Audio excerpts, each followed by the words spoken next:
మీరు మాటలాడక పూర్వము హానోకు మీతో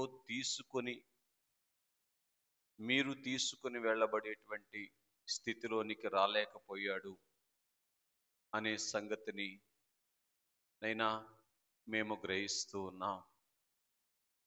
మీరు మాటలాడక పూర్వము అయ్యా నోవాహు నీతిమంతుడైనప్పటికీ కూడా తనను తాను కాపాడుకునేటువంటి స్థితిని, సజీవ సంఘారోహణ భాగ్యము ఎలాగూ సంఘం అందుకోవాలో అనేటువంటి స్థితిని కనబరచలేకపోయినటువంటి వాడుగా ఉన్నాడని చూస్తూ ఉన్నాం. మీరు మాట్లాడిన వెనుక తండ్రి ఆ స్థితిలోనికి వచ్చారు. మీరు మాట్లాడక పూర్వము అబ్రహాము గారు అయ్యా సృష్టి పూజలో ఉండి మీరు సిద్ధపరిచినటువంటి భాగ్యాన్ని పొందలేని వాడుగా ఉన్నారు. తండ్రి మీరు మాట్లాడిన తరువాత నైనా ఏ స్థితిలోనికి వచ్చారో మా ముందు పెట్టావు, నీకు స్తోత్రాలు. తండ్రి మీరు మాట్లాడక పూర్వము నైనా దేవా మోషే మురాబీ వాడుగా ఉన్నట్లుగా చూస్తూ ఉన్నాం. అయ్యా మీరు మాట్లాడిన వెనుక నా ఇల్లంతటిలో నమ్మకమైన వాడు అనేటువంటి సాక్ష్యము పొందేటువంటి స్థితిలోనికి వచ్చినట్లుగా మేము చూస్తూ ఉన్నాం. అయ్యా మీరు మాట్లాడక పూర్వము కేవలము పరిచారకుడుగా ఉన్నటువంటి సమూయేలు గారు మీరు మాట్లాడిన తరువాత ప్రవక్త వరుసలోనికి వచ్చినట్లుగా మేము చూస్తూ ఉన్నాం. తండ్రి మీరు మాట్లాడక పూర్వము గొర్రెలు కాస్తూ ఉన్నటువంటి దావీదు గారు మీరు మాట్లాడగా తండ్రి మీ హృదయానుసారి అయినట్లుగా తండ్రి మేము చూస్తూ ఉన్నటువంటి వారముగా ఉన్నాం. తండ్రి దయ చూపించండి. మీరు మాట్లాడక పూర్వము నైనా మీ శిష్యులైనటువంటి వారు చేపలను పట్టు జాలరులుగా ఉన్నట్లుగా చూస్తూ ఉన్నాం. మీరు మాట్లాడిన తరువాత మీ శిష్యులు అయ్యా మనుషులను పట్టేటువంటి జాలరులైనట్లుగా సింహాసన భాగ్యమును అందుకున్నట్లుగా మేము చూస్తూ ఉన్నాం. మీరు మాట్లాడక పూర్వము మతము యొక్క ముసుగులో ఉన్నటువంటి సౌలు అయ్యా మిమ్ములను హింసించే స్థితిలో ఉన్నాడని చూస్తూ ఉన్నాం. మీరు మాట్లాడిన తరువాత తండ్రి మీ సరసన కూర్చుండేటువంటి భాగ్యములోనికి చేరుకున్నట్లుగా చూస్తూ ఉన్నాం. కనికరించండి అయ్యా, దయ చూపించి ఈ రీతిగా నీ వాక్యమే భక్తిహీనులను భక్తిలోనికి నడిపించినట్లుగా, భక్తులను మీ సరసన కూర్చునేటువంటి భక్తిలోనికి నడిపించినట్లుగా, లోకానుసారులను అయ్యా ఆత్మానుసారులుగా మార్చినట్లుగా చూస్తూ ఉన్నాము గనుక తండ్రి మీరు కనికరించి ఈ శ్రేష్టమైన సమయములో మాతో మాట్లాడమని ప్రార్థన చేస్తూ ఉన్నాం. తండ్రి బోధలు అందరికీ మర్మాలు కొందరికే అని తండ్రి మా జనకుల చేత తెలియచేయించావు, నీకు స్తోత్రాలు చెల్లిస్తూ ఉన్నాం. దయ చూపించి ఈ శ్రేష్టమైన సమయములో మీ అంతరంగములో ఉన్నటువంటి మీ బోధలోని మర్మాలు మాకు బోధపరచుట కొరకు మీరు మాతో మాట్లాడమని పరిశుద్ధాత్మ తండ్రి మాకు తెలివిని కలిగించమని ప్రార్థన చేస్తూ ఉన్నాం. ఏపాటి వారమయ్యా తండ్రి మా జ్ఞానమును మరుగు చేయండి, సహాయం చేయండి. మీరే మాతో మాట్లాడమని ప్రార్థన చేస్తూ ఉన్నాం. దయ చూపించండి, కనికరము చూపించుమని ఏ రీతిన పెండ్లి కుమార్తె వరుసలోనికి మేము చేరుకొనవలసిన వారమై ఉన్నామో ఎరగని వారముగా పెండ్లి సంఘములోనికి వచ్చి నీ వైపు చూస్తూ ఉన్నాము స్వామి. ఆశ కలిగినటువంటి జీవిని తృప్తిపరుస్తానన్నావు. ఆశ పుట్టించండి అయ్యా, ఆశ పుట్టించండి అయ్యా, ఆశ పుట్టించండి అయ్యా. తండ్రి, దయతో ఆశను నెరవేర్చుకునేటువంటి భాగ్యము కూడా మీరే అందించుమని అయ్యా, మమ్మలను కనికరించుమని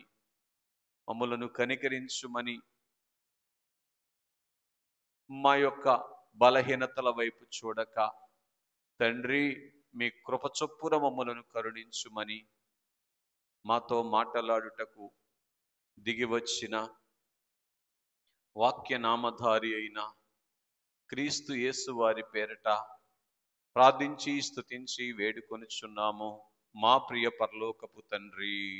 ఆమేన్. చేరి వచ్చిన సర్వారాధన ప్రియులారా, మీ ఎల్లరకును కూడా నేటి దిన సర్వారాధనలోని సర్వ సంపూర్ణత అయిన పెండ్లి కుమార్తె భాగ్యము పెండ్లి కుమారుడు మెండుగా అనుగ్రహించును గాక. ఆమేన్. మనలను ప్రేమించుచు తన రక్తము వలన మన పాపముల నుండి మనల్ని విడిపించిన వానికి మహిమయు ప్రభావమును యుగయుగములు కలుగునుగాక. ఆమేన్. అందరికి మరణాత చదువుకుందాం. పరిశుద్ధ గ్రంథములో నుంచి ఇర్మియా గ్రంథము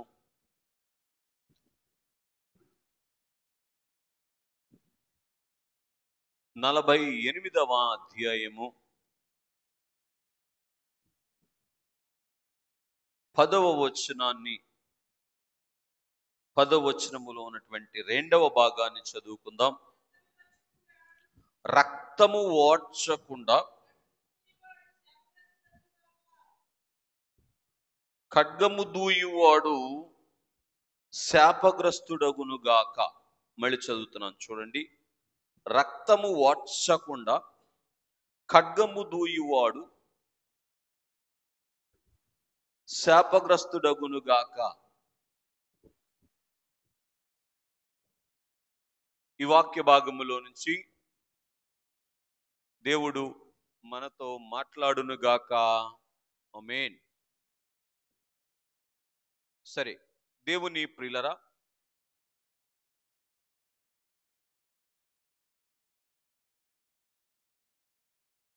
తెలివిని గలిగించునా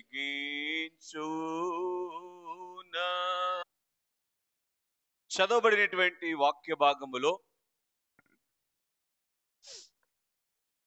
రక్తము ఓడ్చకుండా కత్తి దూయువాడు శాపగ్రస్తుడగును అని మనం చూస్తూ ఉన్నాం. వాస్తవానికి మన పాపశాపాలు ప్రభువు శిలువ మీద మోసుకొని వెళ్ళారు. కానీ బాగా గ్రహించండి, దేవదేవుడు శిలువ మహాయజ్ఞాన్ని జరిగించి ఆ వెనుక తన యొక్క ఆత్మను మన మీద కుమ్మరించి ఆ వెనుక వాక్య గ్రంథమైనటువంటి బైబిల్ గ్రంథమును మనకు అనుగ్రహించి తద్వారా మనకు ఇవ్వాలి అనుకున్నటువంటి భాగ్యము ఏమిటి అంటే, మనం ఎరిగిన రీతిగానే ఆయన సరసన కూర్చుండేటువంటి భాగ్యం. ప్రియరా, ఆయన సరసన కూర్చుండేటువంటి స్థితికి అడ్డుపడుతూ ఉన్నటువంటి అపవాది మీద దుయ్యటానికి దేవుడు ఏమిచ్చారు అంటే వాక్యము అనేటువంటి ఖడ్గాన్ని మనకిచ్చారు. హెబ్రీలకు రాసిన పత్రిక 4వ అధ్యాయం 12వ వచనములో వాక్యమునకు ఖడ్గము అని పరిశుద్ధాత్మ దేవుడు వ్రాయించినటువంటి వారుగా ఉన్నారు. కనుక చాలండి, కనుక స్నేహితులారా గమనించండి, ఈ ఖడ్గమును రక్తము వాడ్చబడకుండా అపవాది మీద దూసినటువంటి అనుభవం ఏం చేస్తుంది అంటే, దేవుడు మన కొరకు సిద్ధపరిచినటువంటి ఆయన సరసన పెట్టేటువంటి భాగ్యాన్ని పోగొట్టేటువంటిదిగా ఉంటది. బాగా గ్రహించండి. చెప్పగలరా ఒకసారి? వాక్యము అనేటువంటి ఖడ్గాన్ని అపవాది మీద వాడు రక్తమోడ్చేటట్లుగా ఉపయోగించకపోతే, మనము దుయ్యకపోతే పిల్లరా, వాడేం చేస్తాడు అంటే, వాడి దగ్గర ఉన్నటువంటి ఖడ్గముతో మనలను దూసి లోకానుసారమైనటువంటి శరీరానుసారమైనటువంటి మనస్సులోనికి తీసుకొని వెళ్ళి ఏమండి ఆత్మానుసారమైనటువంటి నడకను నిర్వీర్యం చేసి ఆయన సిద్ధపరిచినటువంటి భాగ్యములను పోగొట్టేటువంటి వాడుగా ఉంటాడు. కనుక స్నేహితులారా గమనించండి, లోకములో ఒక సామెత ఉంది, రుణశేషము శత్రుశేషము ఉండకూడదు అని అన్నారు. కనుక శత్రువుతో ఒకవేళ యుద్ధం చేస్తే ఎలా చెయ్యాలి? శేషం ఉండనివ్వకూడదు. అర్థమవుతుందండి? శత్రు శేషము అనేటువంటిది ఉంటే ఏం జరుగుతుంది? ఏదో ఒక రోజున అది మరలా తిరగబడేటువంటిదిగా ఉంటది. కాబట్టి బాగా గ్రహించటానికి ప్రయత్నం చేయండి. సర్వమానవాళికి, సార్వత్రిక క్రైస్తవ సంఘానికి ప్రాముఖ్యముగా చెప్పండి, పెళ్లి కుమార్తె సంఘానికి ప్రథమ శత్రువు ఎవరు అంటే సాతాను అని మనం ఎరిగినటువంటి వారముగా ఉన్నాం. అందుకే భక్తుడు ఇట్లా పాడారు, శత్రువగు సాతాను నన్ను మిత్రు చేసెను నాయనా, ఎన్నో సూత్రములు కల్పించెను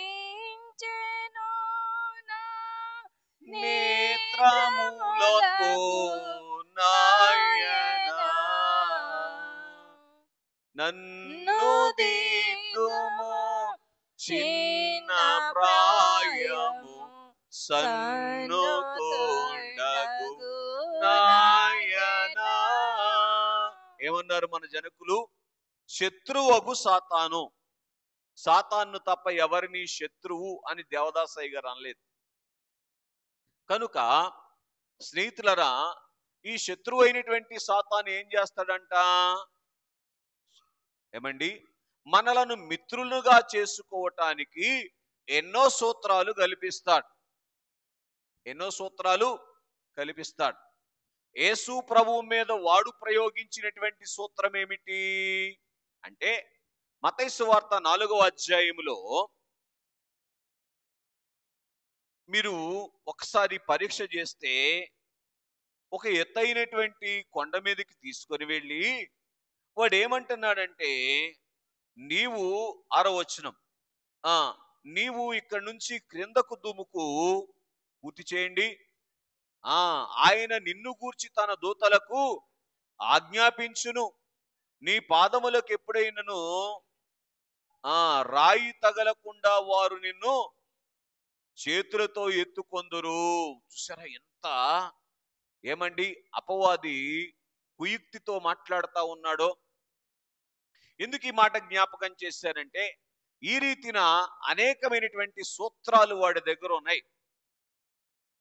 ఈ సూత్రాలు ఎవరి దగ్గర పనిచేయలేదు అంటే, పెళ్లి కుమారుడైనటువంటి యేసు ప్రభు వారి దగ్గర పనిచేయలేదు. చాలా సూత్రాలు ఉన్నాయి. ఆకలిగా ఉన్నప్పుడు ఈ రాళ్ళు, అర్థమవుతుందండి? కనుక ఆ తరువాత పూర్తి చేయండి, ఒక్క నమస్కారం చెయ్యి, ఇవన్నీ కూడా ఏంటది? అపవాది సూత్రాలు ఏవేవి, బాగా వినండి, ఏవేవి మనకు అవసరముగా ఈ లోకరీతిని అనిపిస్తాయో వాటిని ఆధారంగా చేసుకొని వాడు ఏం చేస్తాడంటే వాడికి మిత్రుడుగా చేసుకోవటానికి సూత్రాలు కల్పిస్తాడు. ఈ సూత్రాలు కల్పించేటువంటి వాడిని సూత్రంగా పొడవాలి. ఎట్లా పొడవాలి? సూత్రంగా. ఎంత సూత్రంగా అని అంటారు చూసారా, అలాగనమాట. కనుక సూత్రంగా పొడిస్తే ఏమవుతుంది? సూత్రంగా పొడిస్తే బాగా వినండి, గాయము కనబడదు కానీ ప్రాణం ఉండదు. అది సంగతి. సూత్రంగా పడవటం అంటే ఏంటంట, గాయము పైకి కనబడదు కానీ ఏమండి ఎవరిని పొడుస్తామో వాడికి. అందుకే దేవదాసయ్య గారు అన్నారు, సాతానును ఓడిపోయినవాడు అన్నాడు. ఏమన్నారు చెప్పండి? ఓడిపోయినవాడు. కనుక స్నేహితులారా బాగా గమనించండి, దేవుని యొక్క వాక్యమును పెళ్లి కుమారుడైనటువంటి ప్రభు ఏం చేశారంటే, వస్తే 45వ కీర్తన ఉంటుంది, చదవసరం లేదు కానీ, శూరుడా ఈ నీ కత్తిని మొలకు కట్టుకో అని అన్నారు. బాగా వినండి, వాక్యము అనేటువంటి కత్తి ఎప్పుడూ కూడా దగ్గర ఉండాలి. ఎందుకని ఇలా ప్రతి సందర్భములో కూడా శత్రువుని పూర్తి చేయండి. అయ్యో, శత్రువుని రక్తమోడ్చేటువంటి రీతిగా శత్రువు మీద దుయ్యటానికి ఎలాగా? సంగతి ఏమిటి అంటే, శత్రువు అయినటువంటి సాతాను మీద ఈ వాక్యం అనేటువంటి ఖడ్గాన్ని వాడికి రక్తం కారేటట్టుగా దుయ్యకపోతే, దేవుడు మన కొరకు సిద్ధపరిచినటువంటి, లేదు పెళ్లి కుమారుడు మన కొరకు సిద్ధపరిచినటువంటి ఆ స్థానములో పూర్తి చేయండి, కూర్చుండటం అనేటువంటిది సాధ్యపడదు. బాగా గ్రహించండి. ఈ లోకములో ఉండగా పెండ్లి కుమారుని సరసన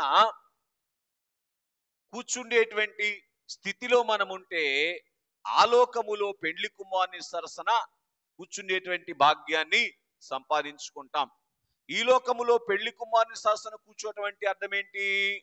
ఈ మత్తయి సువార్త 4వ అధ్యాయములో మీరు చదివినట్లుగా పిల్లరా, మనలను చూస్తే, మన దగ్గరకు వస్తే అపవాది పారిపోయేటట్టుగా వాడిని పొడిచేటువంటి, లేదు నా వాక్యానికి అనుగుణ్యముగా వాడికి రక్తము కారేటువంటి స్థితిలో వాడిని పొడిచేటువంటి అనుభవములోనికి రాగలిగితే పిల్లరా, మన ప్రక్కన ఎవరు ఉన్నట్లు లెక్క? పెళ్లి కుమారుడైనటువంటి ప్రభు ఉన్నట్లు లెక్క. బాగా గ్రహించండి. కనుక అందుకే ప్రభు చెప్పినటువంటి మాట ఏమిటి అంటే, నాకు వేరుగా ఉండి మీరేమియు, బాగా వినండి, నాకు వేరుగా ఉండి అంటే అర్థం ఏమిటి? దేవుడు వాక్యమై ఉన్నారు గనుక వాక్యానికి వేరుగా ఉన్నటువంటి స్థితి అనేటువంటిది ఎప్పటికీ కూడా కనబరచడానికి వీల్లేదు. ఒకవేళ కనబరిస్తే ఏం జరుగుతుంది అని అంటే, పిల్లరా, ఎవరికి రక్తము కారుతుంది అని అంటే, పెళ్లి కుమారునికి రక్తం కారుతుంది. ఇప్పుడు ఒక మాట చెప్తాను.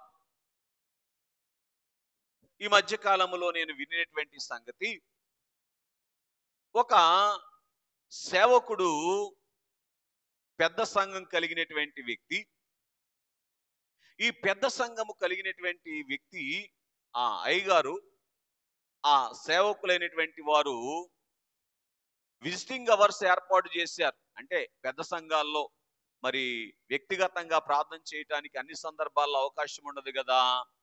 కాబట్టి వ్యక్తిగతంగా ప్రార్థన చేయటానికి విజిటింగ్ అవర్స్ అని ఏర్పాటు చేస్తే, ఒక సహోదరి ఆ పాస్టర్ గారి దగ్గరికి వచ్చి నిలబడి, అయ్యా వందనాలండి అని తెలియచేస్తే, అమ్మా వందనాలు, రండి, ఏంటి ఇలా వచ్చారు అని అంటే, అయ్యా మీకు ఒక విన్నపం చేయాలి అని అంటే, చెప్పండి అమ్మా ఏంటి సంగతి అని అంటే, మా యజమానికి గుండెపోటు వచ్చిందండి. ఏమొచ్చింది? గుండెపోటు వచ్చింది. మీతో ప్రార్థన చేయించుకుందామని వచ్చాను అని అన్నారంట. అంటే ఆ సేవకుడు చెప్పినటువంటి మాట, అడిగిన మాట, అమ్మా ఏంటి, మీ యజమాని బాగానే ఉండేవాడు కదా, మీ యజమాని ఆరోగ్యవంతుడే కదా, మీ యజమానికి దురలవాట్లేమి లేవు కదా నాకు తెలిసి, గుండెపోటు రావటం ఏంటి అని అడిగితే, పిల్లరా అవునండి, మా యజమానికి గుండెపోటు ఆయన తెచ్చుకోలేదండి, నా కూతురు తెచ్చిపెట్టిందండి అన్నది. ఏమంట? అదేంటమ్మా అని అడిగితే, నా యజమానికి ఏ అనారోగ్యము లేదు గాని నా యజమానికి నా కుమార్తె మీద ప్రేమ ఎక్కువ. పుట్టిన దగ్గర నుంచి 24 సంవత్సరాల వయసు ఇప్పుడు దానికి, ఇప్పుడు దాకా అల్లారు ముద్దుగా పెంచాడు.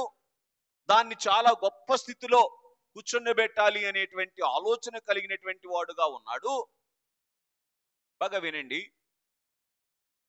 ఒకానొక రోజున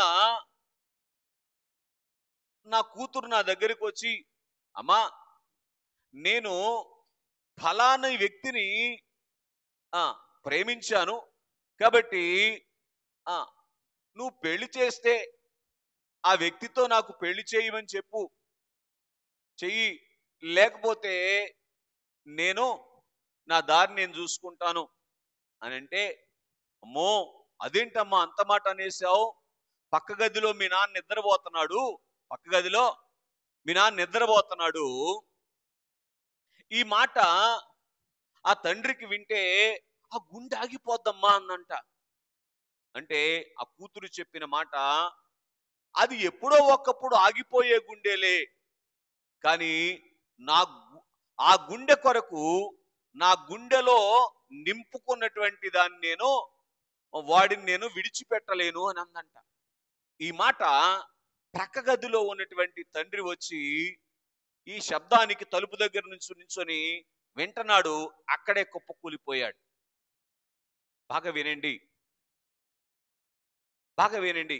24 సంవత్సరాలు కని పెంచి పోషించినటువంటి తండ్రికే ఎప్పుడో ఒకసారి ఆగిపోయే గుండెలే, ఆ గుండె కొరకు నేనెందుకు నా గుండెను మార్చుకోవాలి అన్న మాట అంతగా గుండెపోటు చెప్పిస్తే, వినండి, తల్లి గర్భములో పిండ రూపముగా మనలను రూపించక ముందే మనలను తన గుండెల్లో కన్నటువంటి ఒక ఆయన ఉన్నారు. ఎవరైనా అమ్మా, ఎవరైనా ఇటు చూడండి, యేసుక్రీస్తు ప్రభువారు, పెళ్లి కుమారుడైనటువంటి ప్రభు, పరలోకపు తండ్రి.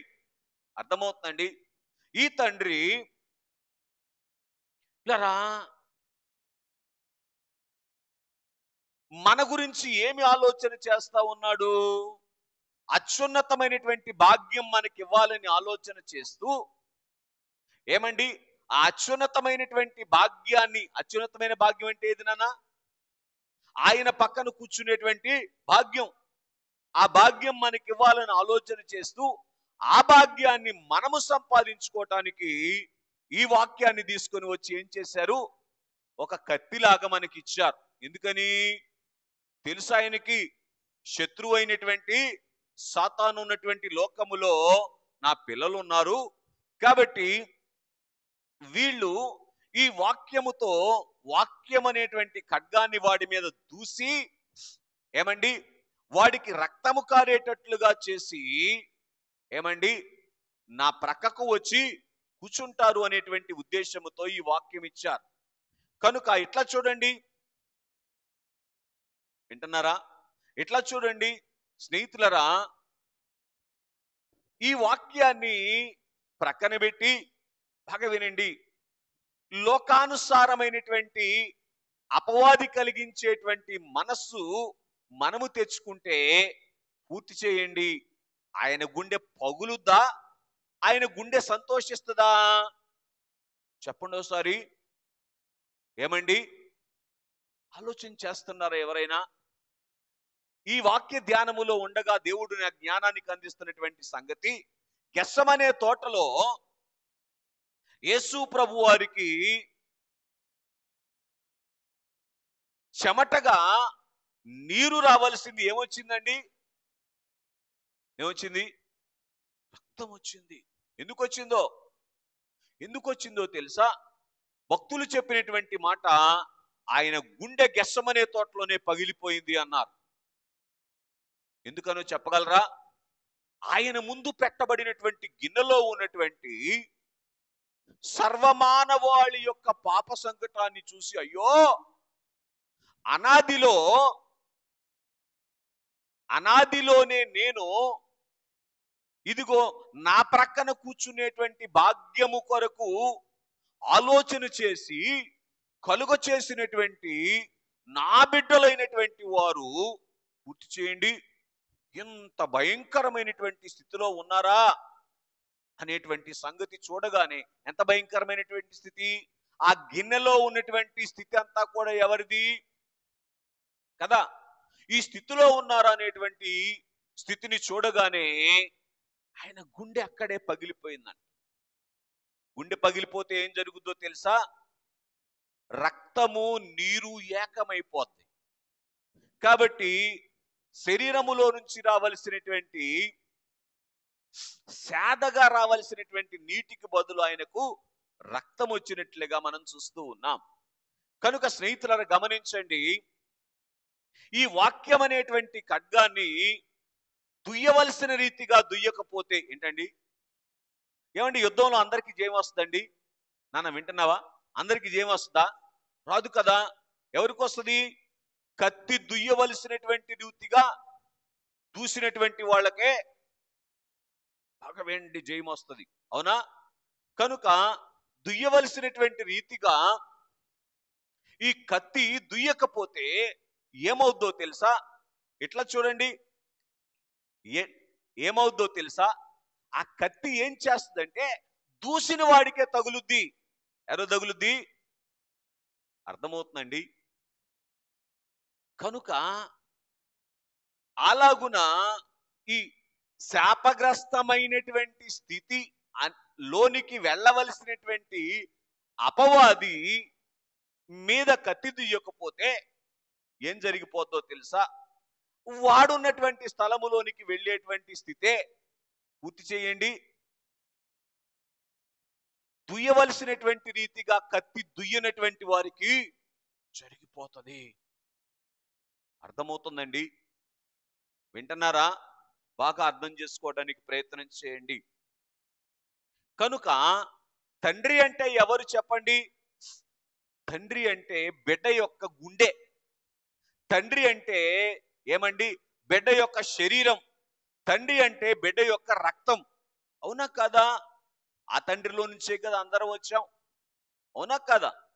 కనుక ఈ రీతిగా పిల్లరా ఆలోచన చేయటానికి ప్రయత్నం చేస్తే, ఒక తండ్రి తన గుండెను ఎలా కాపాడుకోవటానికి, ఒక మానవుడు లేదా ఒక తండ్రి ఒక గుండెని కాపాడుకోవటానికి ఎలాగున ప్రయత్నం చేస్తాడో, పెళ్లికుమారుడైనటువంటి ప్రభువు తన గుండె అయినా పూర్చేనా? Very good. పెళ్లి కుమార్తెను కాపాడుకోవటానికి ఈ ఖడ్గమిచ్చి, ఏమిచ్చి, ఇటు చూడండి ఒకసారి అందరూ, ఈ ఖడ్గమిచ్చి ఈ ఖడ్గాన్ని దూసి ఎవరి మీద? ఎవరి మీద? సాతాను మీద, పెళ్లి కుమారుడు మీద. జాగ్రత్త సుమా. ఆయన మీద దూయటువంటి అర్థం ఏంటి? పెళ్లి కుమారుడు మీద దూయటువంటి అర్థం ఏంటి చెప్పమంటారా? ఇప్పుడు చదవండి మత్తయి సువార్త 4వ అధ్యాయం. మత్తయి సువార్త 4వ అధ్యాయం 6వ వచనం చదవండి. నీవు దేవుని కుమారుడు అయితే చదువు. క్రిందికి దుముకుము, ఆయన పాపం వచ్చిందా? ఆయన నిన్ను గూర్చి తన దూతలకు, చూడండి సార్, తన దూతలకు ఆజ్ఞాపించును. ఓరి నాయనో, అక్కడ చూసారా అపవాది ఏం చేస్తా ఉన్నాడు? ఇటు చూడండి, ఆ వాక్యాన్ని సాతానును ఏమండి పొడవటానికి లేదా సాతాను మీద దుయ్యటానికి దేవుడిస్తే, ఈ వాక్యముతో యేసు ప్రభు వారిని ఎవరిని దూసేటట్టుగా చేయాలని చూస్తున్నాడు? తండ్రిని, వాక్యం ఇచ్చినటువంటి తండ్రిని. బాగా గుర్తుపెట్టుకోండి. ఏంటి వాక్యం ఇచ్చినటువంటి తండ్రిని దూయటం అంటే? కాలు జారి పడితే కాపాడతానన్నాడు ఆయన, అవునా? కానీ నా ఇష్టం వచ్చినట్టు చేసి నేను దూకుతాను, నువ్వు కాపాడుతానన్నావుగా, కాపాడు అంటే ఏం చేయటం? ఈ కత్తి ఆయన మీద దూయటం. అంతేనా కాదండి? అంతేనా కాదా? బాగా వినండి. ఇంకొక మాట చదవండి, 10వ వచనం చదవండి. అంతా చదవద్దు కానీ నేను చెప్తాను, వినండి. ఆ ఆ వచనం చెప్పునానా? 10వ వచనంలో, 10వ వచనమేనా? నీ దేవుడైన యెహోవాను శోధించవలెను అనే మాట ఉంటుంది, శోధించకూడదు అనే మాట ఉంటుంది. సారీ, నీ దేవుడైన 7వ వచనం యొక్క ప్రారంభంలో, నీ ప్రభు అయిన నీ దేవుని నీవు శోధింపవలదు అని. బాగా వినండి. దేవుణ్ణి శోధించటం అంటే ఏమండి? వాక్యాన్నేమో దేవుడు ఎందుకు ఇచ్చారు? అపవాది మీద దుయ్యటానికి ఇస్తే, వాక్యాన్ని దేవుణ్ణి శోధించడానికి వాడుకోకూడదు. దేవుణ్ణి శోధించడానికి వాడుకోవటం ఏంటి? అర్థం ఏంటి? వినాలి అందరు బాగా. దేవుణ్ణి శోధించడానికి వాడుకోవటం అంటే అర్థం ఏంటి? నేను ఉండవలసినట్టుగా, నాకు నచ్చినట్లుగా నేను ఉంటాను, కానీ నాకు నచ్చినట్లు నువ్వు చెయ్యాలి అంటావు. ఏం చేయటం నానా? దేవుణ్ణి శోధించటం. అర్థమవుతుందండి? అయ్యగారు చెప్తూ, ఉపవాస ప్రార్థనా దీక్షలో ఆరోగ్య సంబంధమైనటువంటి నియమాలు పాటించకుండా దేవుడు నన్ను ఆరోగ్యవంతుడుగా ఉంచుతానన్నావు కదా, ఎందుకు చేయవయ్యా అంటే ఏం చేసినట్టు ఆయన్ని? అర్థమవుతుందండి? దేని కొరకు ఆయన్ను అడగాలో దాని కొరకు ఆయన అనకుండా, లోకానుసారమైనటువంటి స్థితి కొరకు ఆయనను అడిగితే ఏం చేసినట్లు? మా అది ఆయన మీద కత్తి దూసినట్టు, ఆయన ఇచ్చిన కత్తి ఆయన మీద దూసినట్టు. అర్థమవుతుందండి? చాలా జాగ్రత్త సుమా. సాతాను చాలా తెలివిగలవాడు. నీ కన్నుతో, నీ ఏలుతో నీ కన్నే దేవుని వాక్యముతో దేవుణ్ణే మనతో పొడిపించేటట్లుగా చేస్తాడు. అర్థమవుతుందండి? ఎప్పుడు రక్తము ఓడే అంతగా కత్తి వాడి మీద దుయ్యకపోవటమే. అదేం చేయటమో తెలుసా? ఎవరి మీద దుయ్యకపోవటం? అపవాది మీద దుయ్యకపోవటము దేవునిని ఏం చేసినట్లు చెప్పండి? రక్తమోడ్చేటువంటి స్థితిలోనికి కత్తి దూసినటువంటి పరిస్థితి మనం అయిపోతుంది. కనుక స్నేహితులారా గమనించండి. కాబట్టి ఇక్కడ మనం ఆలోచన చేసినటువంటి వారముగా ఉన్నట్లయితే, ఇలాగున రక్తమోడ్చకుండా కత్తి దూసేటువంటి స్థితి అపవాది మీద ఉండకుండా, నిరంతరము కూడా, ఇప్పుడు శరీరముతో ఉన్నంత కాలము కూడా ఈ వాక్యం అనేటువంటి ఖడ్గాన్ని అపవాదికి రక్తం కారేటట్లుగా దూసేటువంటి, వాడి మీద దూసేటువంటి స్థితిలోనికి రాగలిగితే, పూర్తి చేయండి, మనం పెళ్లి కుమార్తెలం అవుతాం. అర్థమవుతుందండి? నేటి దిన మన ధ్యానాంశం ఏంటో చెప్తానా, వినండి. పెళ్లి కుమార్తె ఖడ్గము, కత్తి దూసినటువంటి పెళ్లి కుమార్తె, ఖడ్గము దూసిన పెళ్లి కుమార్తె. ఖడ్గము దూసిన ఆవిడ పెళ్లి కుమార్తె అయిందా? ఖడ్గం పట్టుకున్న ఆవిడ పెళ్లి కుమార్తె అయిందా? అందరి చేతిలో ఉంది ఖడ్గం. ఉందా లేదా? ఉందా లేదండి? ఉంది. దూస్తే ఏమవుతారో తెలుసా? పెళ్లి కుమార్తెలు అవుతారు. కనుక స్నేహితులారా గమనించండి, అపవాది మీద ఏమండి, వాడు అపవాది రక్తము కార్చేంతగా కత్తి దూసేటువంటి, ఖడ్గము దూసేటువంటి అనుభవములోనికి వచ్చినటువంటి వారు పెళ్లి కుమార్తె వరుసలోనికి వస్తారు. బాగా వినండి. రక్తము కారకుండా ఖడ్గం దూయటం అంటే అర్థం ఏంటి? రక్తం కారకుండా ఖడ్గం దూయటం అంటే అర్థం ఏంటంటే, మాట వరుస కన్నానులే అంటాం కదా. ఏంటది? శాస్త్రానికి చెప్పానులే అంటారు కదా. అనరా మీ ఊర్లో? ఏదో శాస్త్రానికి అన్నాలే గాని అనవలసి అన్నానా? ఇదన్నమాట. ఏంటది? రక్తం ఆడకుండా. అయ్యో, ఖడ్గం దూయటం. రక్తం ఆడకుండా ఖడ్గం చూస్తే ఏమవుతుందో తెలుసా? అపవాదికి బలం దొరుకుద్ది. అర్థమవుతుందండి? మీకు అర్థం కావటానికి కొంచెం వైద్య శాస్త్రం నుంచి ఒక మాట చెప్తాను. వైద్యులు చెప్పే మాట ఏంటంటే, నీకు బీపీ ఉంది, ఈరోజు ఉదయం 8 గంటలకి టాబ్లెట్ వేసుకోమని చెప్పాడు డాక్టరు. వేసుకున్నావు. ఎందుకు నవ్వుతారు మీరు? అర్థం చేసుకోండి. వేసుకున్నావు. రేపు ఉదయం మళ్ళీ 8 గంటలకి 1 సెకండ్ దాటకుండా వేసుకుంటే ఏం జరుగుద్ది అంటే, ఆ బీపీకి సంబంధించినటువంటి కణాలు, ఆ రక్తాన్ని ఉద్రేకింపజేసేటువంటి కణాలు అలాగూ నిలిచిపోతాయి. 1 సెకండ్ లేట్ చేస్తే ఏమవుద్దో తెలుసా? వాటికి రెసిస్టెన్స్ పవర్ డబల్ అయిపోద్ది. ఏమైపోద్ది? వాటికి రెసిస్టెన్స్ పవర్ డబల్ అయిపోద్ది. ఇవాళ 40 పవర్ వేసుకుంటే రేపు పొద్దున 80 పవర్ వేసుకోవాలి. ఇది పిల్లరా బాగా గ్రహించండి.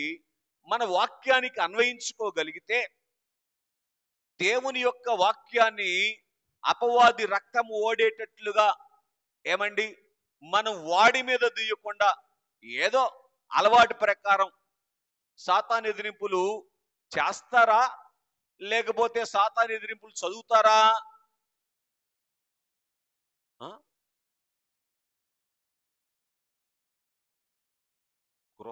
కుటుంబ ప్రార్థనలు చేసుకుంటున్నారా? అప్పుడప్పుడు రోజువా? ఇదేంటి కొంత తలకాయలు ఒకట్లా? సాతాను ఎదిరింపులు ఏమండి సాతానును ఎదిరిస్తారా? సాతానును ఎదిరింపులు చదువుతారా? చదివేవారు ఎవరంటే రక్తమోడకుండా కత్తి దూసేవారు. అర్థమవుతుందండి?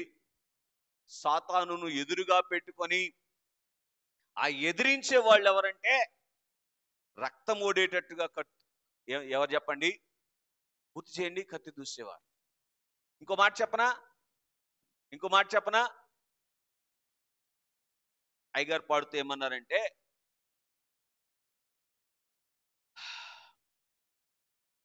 మనోనిదానము కుదరకపోతే మనవులు మంటగలిసిపోవును అని అన్నారు. ఎట్లా చూడండి, ఇప్పుడు మీరు అందరూ ప్రార్థన చేశారు. ఎటు చూసుకోండి చేశారు?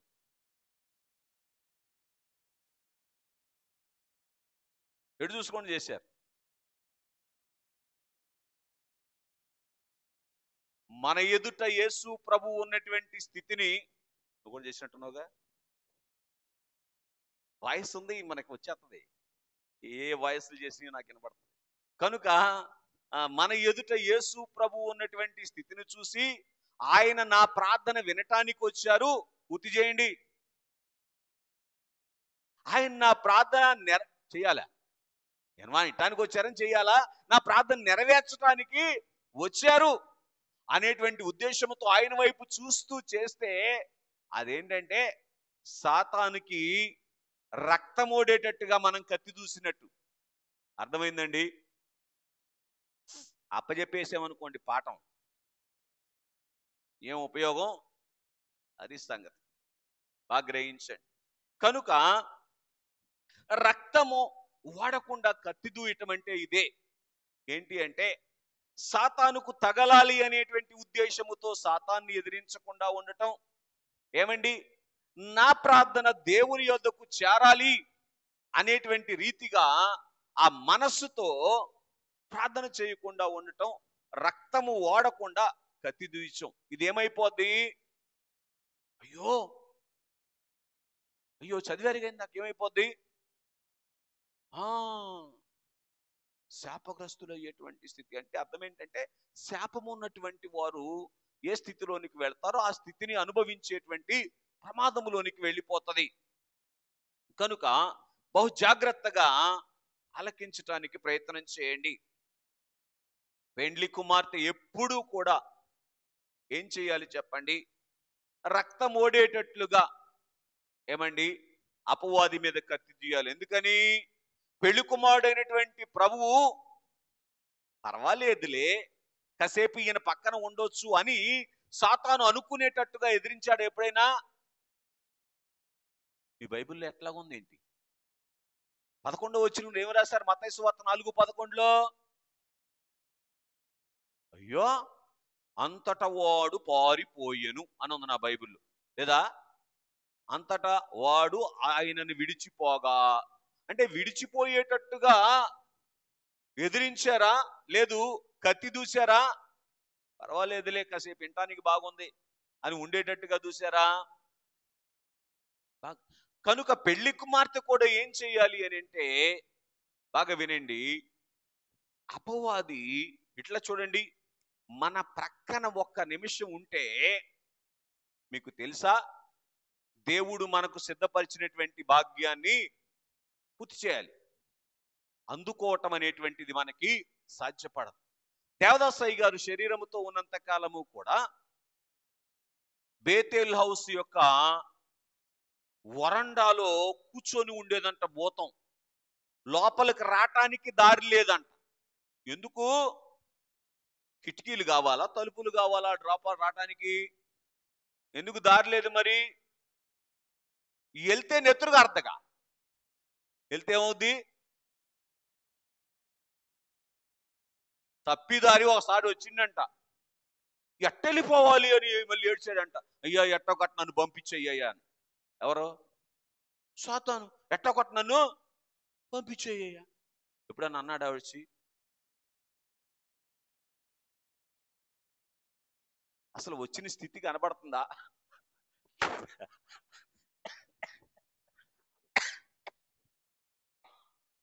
ఇటు చూడండి, అందరు ఇటు చూడాలి. పరిశుద్ధాత్మ తండ్రి యొక్క ఘోష ఏమిటో తెలుసా?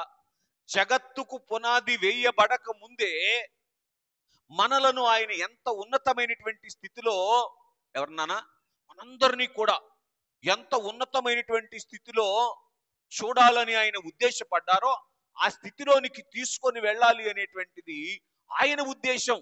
అందుకే ఈ బోధలు ఆయన మనకు నేర్పిస్తున్నారు. అర్థమవుతుందండి? అందుకే అయ్యగారు చెప్పారు, బోధలందరికీ మర్మాలు కొందరికి అని అన్నారు. కనుక స్నేహితులారా, ఏంటి సంగతి అని మనం ఆలోచన చేస్తే, పరిశుద్ధ గ్రంథములో అపవాది రక్తమోడే అంతగా ఖడ్గమును దూసినటువంటి వారు ఎవరు? వాళ్ళు పెళ్లి కుమార్తె స్థితిని ఎలాగ అలంకరించుకున్నారో కొద్దిగా ధ్యానం చేద్దాం. మొట్టమొదటిగా ఆదికాండ గ్రంథము 5వ అధ్యాయము 22వ వచనములో ఉన్నటువంటి మాట ఏమిటి అంటే, సరే నేను చెప్పేస్తాను వినండి. హానోకు దేవునితో నడిచెను. ఏంటని చెప్పండి? మనకు అవసరమైనటువంటి మాట. మీరు రాసుకుని తర్వాత చదువుకోండి, టైం లేదు కాబట్టి నేను చెప్పేసుకుంటూ వెళ్ళిపోతాను. కనుక దేవునితో హానోకు నడవటం అనేటువంటిది పిల్లరా అపవాదికి రక్తము కారేటువంటి స్థితి తెచ్చింది. ఎందుకు ఇలాగంటున్నాను చెప్పండి? అయ్యో, దేవునితో ఎలా నడిచాడు హానోకు? దేవుడు అతనిని తీసుకొని వెళ్ళేటువంటి రీతిగా నడిచాడు. అది పూర్తి చేయండి.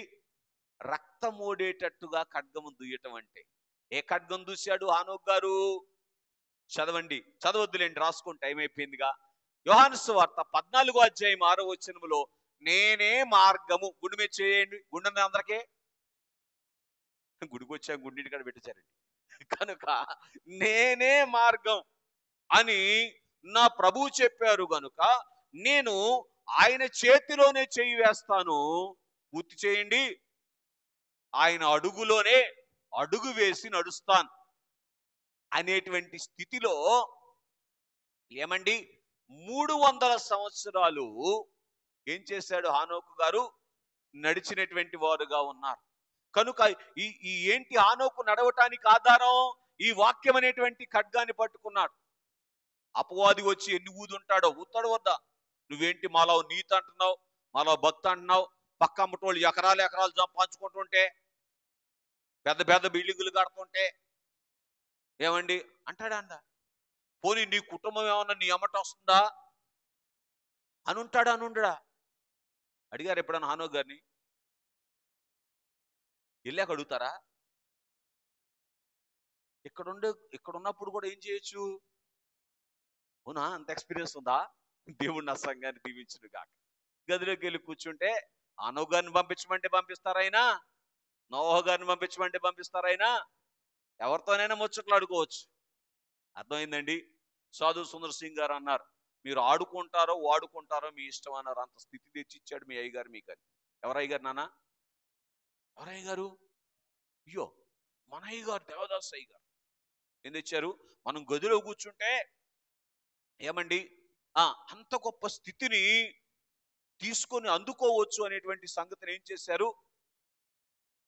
బాగా వినండి. అయ్యగారు ఏ బోధ చేస్తా ఉంటే ఆ గ్రంథానికి సంబంధించినటువంటి భక్తులు వచ్చి పక్కన కూర్చునేవాళ్ళంట. యెషయా గ్రంథంలోంచి మాట్లాడుతుంటే యెషయా ప్రవక్త పక్కన కూర్చునేవాళ్ళంట. ఏమండి, యెహెజ్కేలు గ్రంథంలోంచి మాట్లాడుతూ ఉంటే యెహెజ్కేలు ప్రవక్త వచ్చి పక్కన కూర్చునేవాళ్ళంట. ఏంటి ఈ బోధ అని అంటే, ఇక ఆ కాలములో వ్రాసినటువంటి వాళ్ళు ఎలా చూసి రాశారో అలా చూసి చెప్పేటువంటి స్థితి వచ్చేసింది. దేన్ని బట్టి? పూర్తి చేయండి. గది సన్నిధి, మది సన్నిధి. ఏ సన్నిధి? సన్నిధులెన్ని? గది సన్నిధి. సన్నిధి గురించి నేర్పించాలని ఉపవాస కోడికల్లో కూడా వచ్చిన అయ్యగారిని సన్నిధి గురించే చెప్పమన్నా. వాడుకున్నారో ఏం చేసుకున్నారో నాకు తెలియదు. దేవుడు మిమ్మల్ని దీవించునుగా. అర్థమవుతుందండి? స్నేహితులను గమనించండి. సంగతి ఏమిటి అంటే, ఇలాగున హానోకు నడుస్తూ ఉన్నప్పుడు ఎన్ని తీసుకొని వచ్చి బాణాలు వాడు ఊదాడో. ఊతా ఉంటే ఏ కత్తి చూపించాడు హానోకు గారు? నా యేసు మార్గమై ఉన్నారు, ఆయన మార్గంలోనే నేను నడుస్తాను. ఇదిగో కనబడేటువంటి వాళ్ళు ఎవరో, మమ్మీ డాడీ వీళ్ళు కాదు నాకు మార్గం. మేనత్తలో మేనమావలో బలి పట్టుకున్నారు. దేవుడు మిమ్మల్ని దీవించింది కాక. అర్థమవుతుంది? కాదు, వాళ్ళు కాదు నాకు మార్గం. ఇదిగో నా పెళ్లి కుమారుడు నాకు కత్తి ఇచ్చాడు. ఏం కత్తి? నేనే నీకు మార్గం అని కత్తి ఇచ్చాడు. కాబట్టి ఆ కత్తి, ఇదిగో ఆ కత్తితో నిన్ను పొడుస్తాను ఇంకోసారి అన్నావంటే అనండి ఒకసారి. ఏదైనా లోక సంబంధమైన మాట తీసుకొచ్చి చెవులో ఊదిచ్చాడు అనుకోండి, ఎవరితోనో ఏమనాలి? ఓ సైతానా, నువ్వు మంచి మాట అన్నా చెడ్డ మాట అన్నా నోరు ముయ్యి అంటానని ఎవరితో అనాలి? అన్నోళ్ళతో కాదు, అనిపించినోడితో అనాలి. అది కత్తి పెట్టి పడవటం అంటే. అలాగా పిన్ని చూనంటావా నాన్న, బాబాయ్ అన్నావా, గతి లేక గంజి తాగినట్టు అవుద్ది. నిజం. రైగర్ రాశారు ఉపవాస ప్రార్థనలు ఇవన్నీ. అర్థమవుతుందండి? సరే, సంగతి ఏమిటంటే, ఇలాగున వాక్యము అనేటువంటి ఖడ్గమును ఏమండి అపవాది రక్తమోడే అంతగా దూశాడంటే అర్థం ఏంటో తెలుసా? బాగా వినండి. రక్త సంబంధీకులు ఉండొచ్చు ఆ కాలములో, దగ్గర స్నేహితులు, ప్రాణ స్నేహితులు లాంటి వాళ్ళు ఉండి ఉండొచ్చు. ఎవరికి?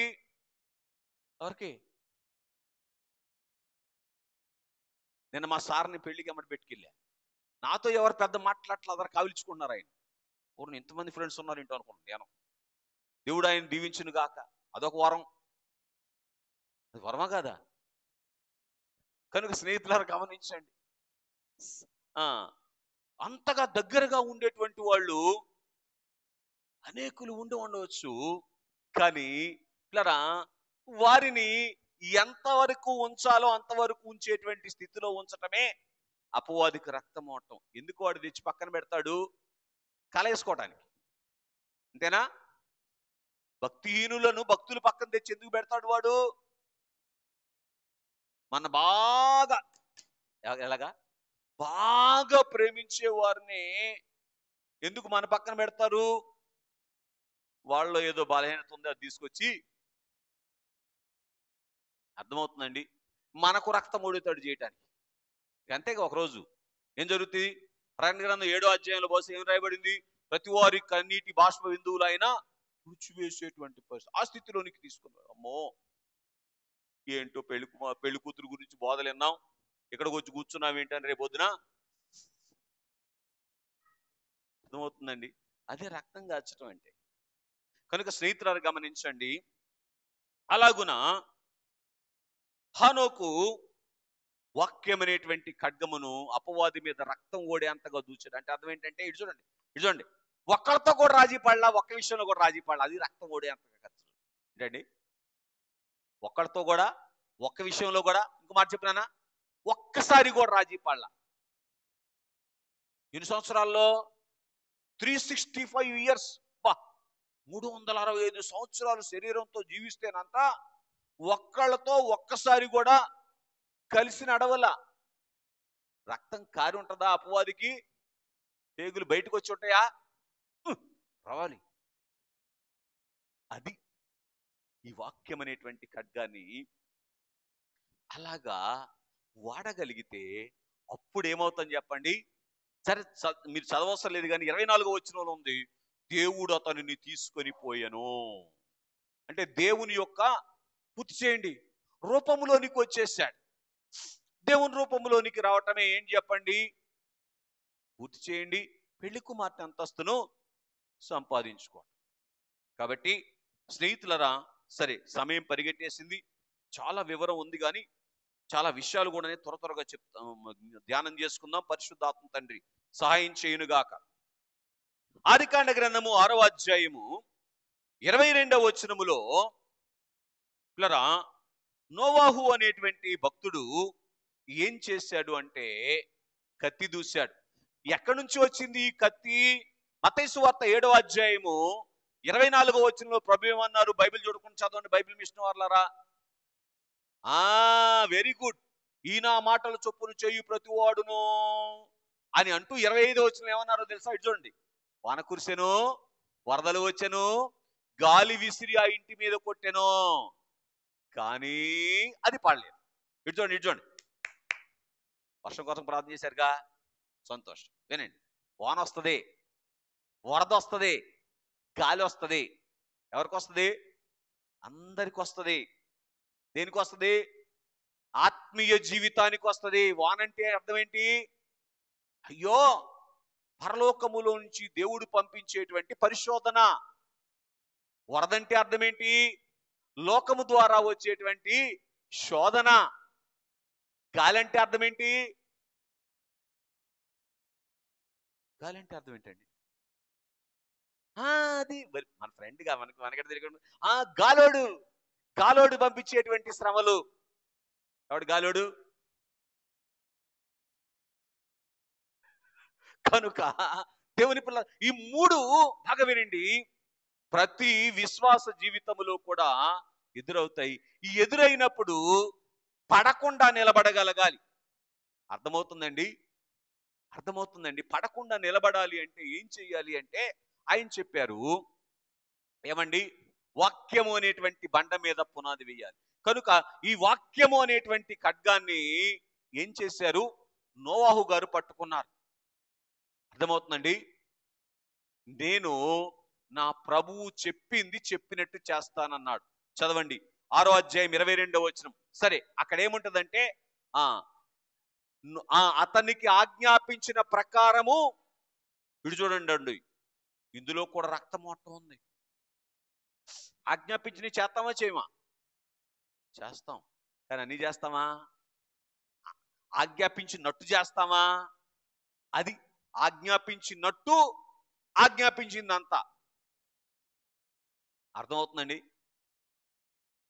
ఆజ్ఞాపించినట్టు ఇలాగున యావత్తు, ఆ ప్రకారము యావత్తు ఎంతకాలం చేశాడు?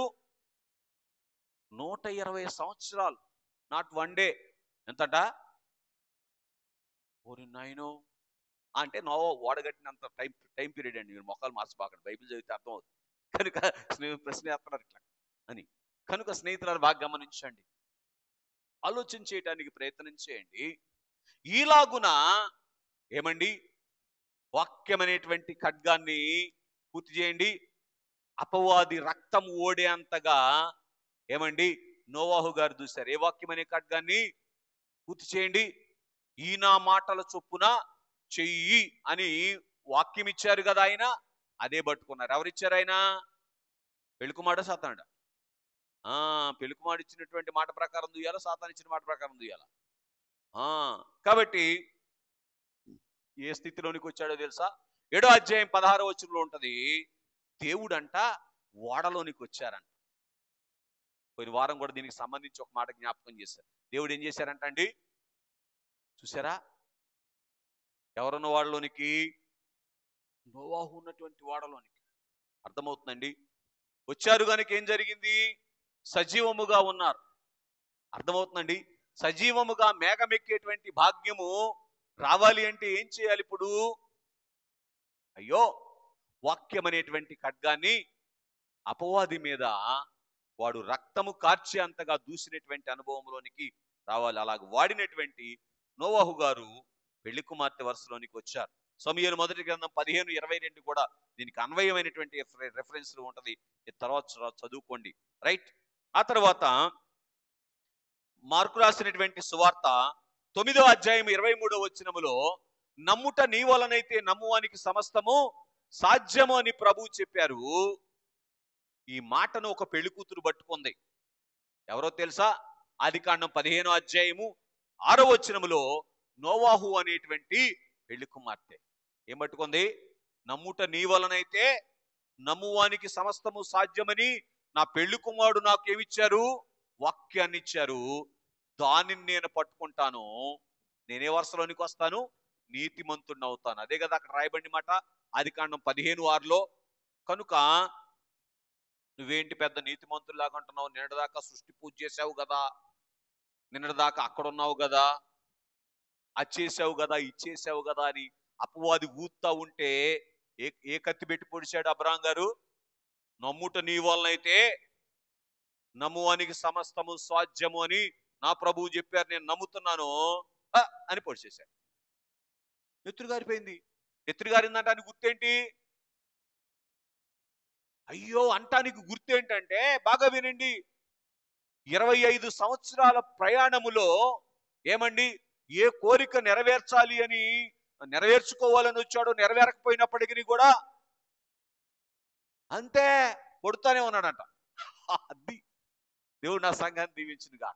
అర్థమైందండి ఎవరిని? కనుక అట్లా కాదమ్మా, వినండి. కనుక ఆ కోరిక నెరవేరకపోయినప్పటికీ కూడా విశ్వాసాన్ని విడిచిపెట్టలేదు. చూసారా? అది అపవాదికి రక్తము గారేంతగా పడవటం అంటే. అర్థమైందండి? ఈ మధ్యలో చాలా మీటింగ్లు వచ్చినాయి రాలేదా? 14వ అధ్యాయము బహుశా 22వ వచనంలో సొదొమ రాజు వచ్చేమంటాడు? తీసుకో అనడా లేదా? ఏమన్నాడు? అబ్బా నువ్వు ఇచ్చేది నాకు దేవుడు ఉంటే ఎందుకని? నేను నమ్మిన దేవుణ్ణి అయితే. ఇక్కడ దేవుణ్ణి నమ్ముకున్న వారు ఎంతమంది ఉన్నారు చేతను? సరే, దేవుణ్ణి నమ్ముకున్న వారు ఎంతమంది ఉన్నారు చేతను అన్న? మంచి. దేవుడు మిమ్మల్ని దీవించిందిగా.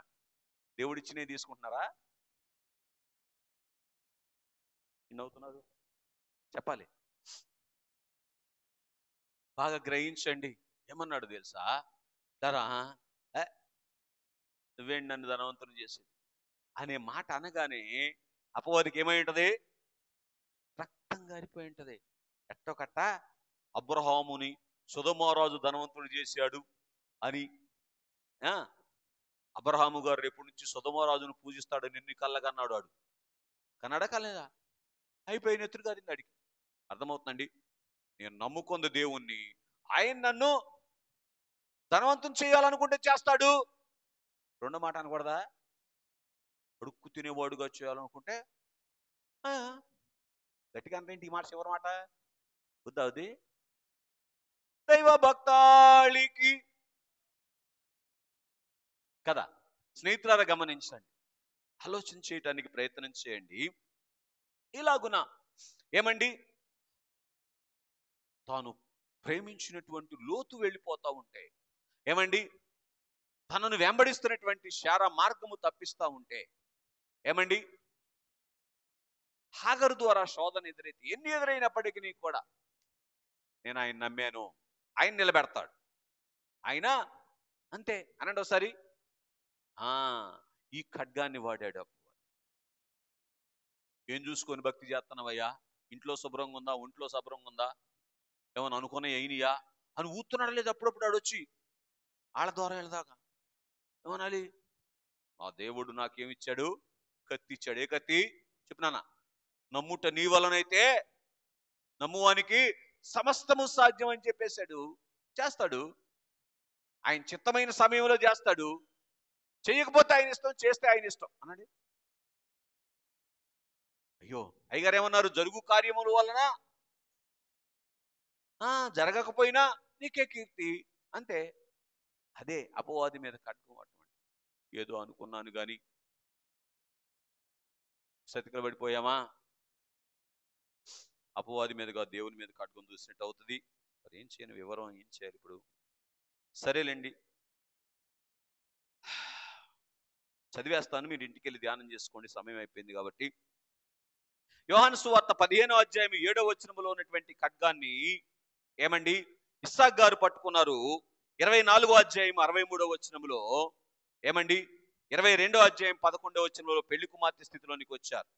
ఏమండి ఆ ఖడ్గాన్ని అపవాది దగ్గర దూశారు. అర్థమైంది? అపవాది మీద దూశారు కనుక. అలాగే ఆదికాండ గ్రంథము 32వ అధ్యాయం 28వ వచనములో పిల్లరా ఏ ఖడ్గాన్ని చూసి అపవాది మీద యుద్ధం చేశాడు? అపవాది మీద అంటే పిల్లరా ఎంతసేపు తెల్లవారుతూ ఉన్నప్పటికీ కూడా దేవుడు ఆశీర్వదించడానికి ఆలస్యం చేస్తూ ఉన్నట్లుగా కనబడినప్పటికీ కూడా పోరాడుతూ ఉన్నప్పుడు అపవాది వచ్చి ఏమంటా ఉంటాడు? ఎందుకంత తిప్పలు పడుతున్నావు అని అనుంటాడు కదా. అప్పుడు అపవాదికి ఏం చేశాడు? యాకోబు గారు కత్తి చూపించారు. ఏ కత్తి? రోమపత్రిక 10వ అధ్యాయం 11వ వచనంలో నీతిమంతుడు. కాబట్టి స్నేహితులరా, అలాగే నిర్గమాకాండ గ్రంథము, సరే దీనికన్నా ముందు ఇంకొక మాట, ఈ మాట అందరూ తీసి చదవాలి. కొలస్సీలకు రాసిన పత్రిక 2:21 పేజీ నెంబర్ చెప్పండి అమ్మా. కొలస్సీ పత్రిక 2:21 అమ్మా. 180 తీయండి అమ్మ, అందరు తీశారా? ఈ క్రొత్త నిబంధనలో 183వ పేజీ, కొత్తగా వచ్చిన వారు ఎత్తుకోవాలి, తీయండి అమ్మా. సర్లే చదవండి. మీరు క్రీస్తుతో కూడా లోకము యొక్క మూల పాఠముల విషయమై అమ్మా మృతి పొందిన వారైతే, ఇటు చూడండి, క్రీస్తులోనికి వచ్చిన వారు, క్రీస్తులోనికి బాప్తిసం పొందిన వారు ఏం చేసినట్లు లెక్క? క్రీస్తుతో కూడా మృతి పొందినట్లు లెక్క. క్రీస్తుతో కూడా మృతి పొందితే క్రీస్తుతో కూడా లేపబడతాం కదా. మృతి పొందిన వారైతే లోకములో బ్రతుకుచున్నట్లుగా అమ్మా ఏంటంట? మనుషుల ఆజ్ఞలను అమ్మా పద్ధతులను అనుసరించి చేత్తో పట్టుకోకూడదు అమ్మా, రుచి చూడకూడదు, ముట్టవద్దు అను విధులకు మీరు లోబడనేలా. చాలు, ఆగండి ఆగండి. అవన్నీ అర్థమవుతుందండి. సంగతి ఏంటంటే అంటుకోవద్దు, ముట్టుకోవద్దు. ఏంటది? 3 రోజులు.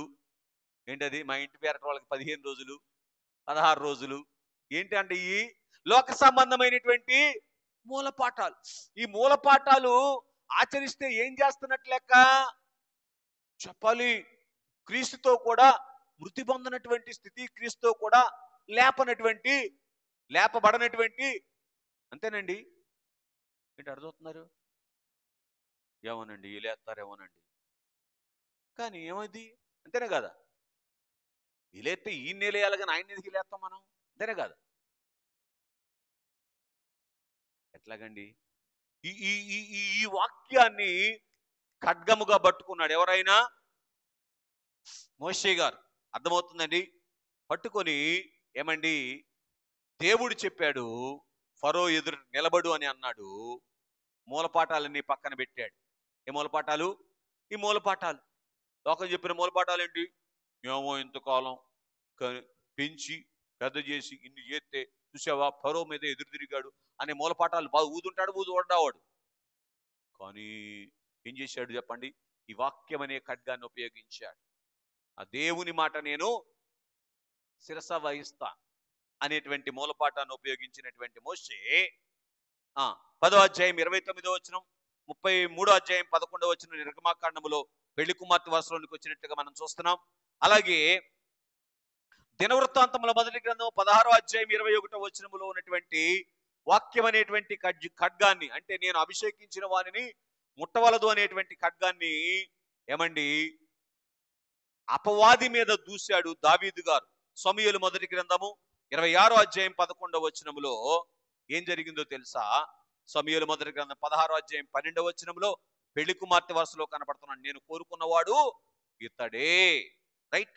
ఆ తరువాత నిర్గమాకాండ గ్రంథం 20వ అధ్యాయం 1వ వచనములో ఉన్నటువంటి మాటను ఏమండి, నీ దేవుడైన యెహోవాను మాత్రమే సేవించవలెను, ఆయా రూపాలు నువ్వు పెట్టుకోకూడదు, వాటికి సాగిల పడకూడదు అనేటువంటి ఈ మాటను కత్తిలాగా పట్టుకున్నారు ఎవరు?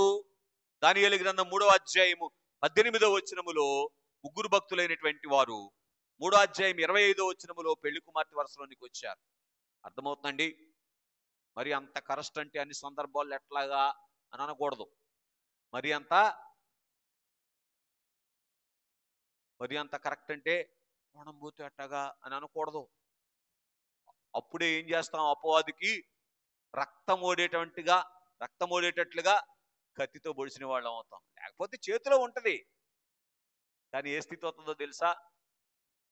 ఒక సంఘంలో పాటలు పాడుతున్నారంట. త్వరగా రానున్న యేసు త్వరగానే రమ్ము తండ్రి అని పాట పాడుతున్నారంట.